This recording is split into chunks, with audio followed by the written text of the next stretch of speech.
दहेज और दूरिया, एक दिल छूने वाली कहानी। समाज में बहुत ऐसी परंपराओं में से एक परंपरा प्रीति को हमेशा से ही नापसंद थी। वो थी दहेज परंपरा। प्रीति बहुत ही संस्कारी और छोटे बड़े सबका आदर करने वाली लड़की थी, लेकिन दहेज परंपरा के कारण वो कितना भी प्रयास कर ले, ससुराल वालों का आदर नहीं कर पाती थी। प्रीति एक सीधी सादी लड़की थी, थोड़ी सी डरपोक, खबराई स्वभाव की थी। आजकल की लड़कियों से बिल्कुल अलग थी। उसका मानना था कि किसी पर भी अन्याय नहीं होना चाहिए और नहीं सहना चाहिए। ऐसे स्वभाव की प्रीति जब शादी करने का विचार करती है, तब उसके डरपोक स्वभाव की वजह से उसका रिश्ता टूट जाता था। एक लड़का जो उसके घर के लोगों को पसंद आता है, लड़के की तरफ से भी प्रीति को पसंद कर लिया जाता है। लड़के को तनख्वाह बहुत कम होती है, लेकिन लड़के के घर के लोगों की अच्छी परिस्थिति होती है। पर वो लड़के के माता पिता प्रीति के पिता से कहते हैं कि हमें घर लेने के लिए आधे पैसे आपको देने होंगे और आधे हम देते हैं। शादी के दोनों तरफ का खर्चा भी आपको करना होगा। ऐसी शर्त रखकर शादी पक्की करते हैं। प्रीति के सुख के लिए उसके पिता कर्ज लेने के लिए बहुत प्रयास करते हैं, लेकिन प्रीति की होने वाली सास का प्रीति को बार बार फोन आते हैं। सिर्फ शादी तय कर ली, बाकी की जो बातें पक्की की थी उसका क्या। उनको दहेज हाथ में चाहिए था। प्रीति और उसके माँ पापा को आश्चर्य होता है कि ये सब पैसों के लिए इतने पीछे क्यों लगे हैं। तभी उसके पिताजी को शक हुआ और पूछताछ करने पर उनको समझ में आता है कि लड़के के माँ पिता की घर की हालत कुछ ठीक नहीं है। हमने जैसे सोचा था वैसे तो कुछ भी नहीं है।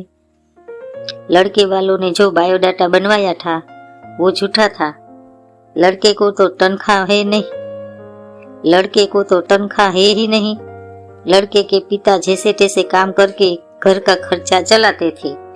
ये सब मालूम होने पर क्या करूं, ये उनको समझ में नहीं आ रहा था, क्योंकि शादी तोड़ नहीं सकते, सगाई हो चुकी थी और अब शादी तोड़ी तो समाज में बदनामी होगी और फिर से लड़की की शादी नहीं होगी।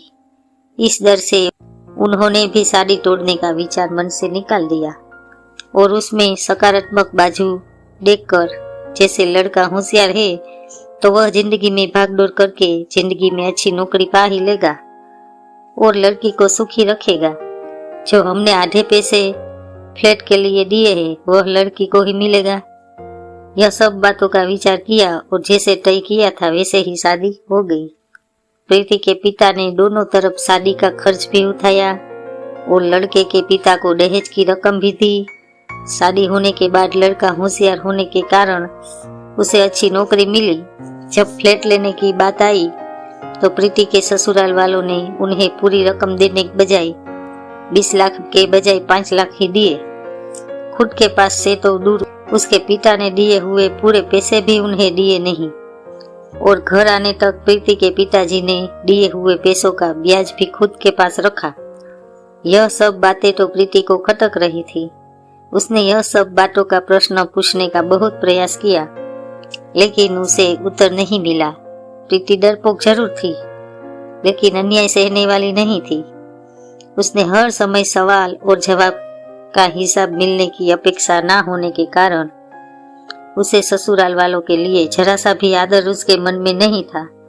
जैसे जैसे समय बीता वैसे वैसे उसने अपने ससुराल वालों से संबंध तोड़ दिए।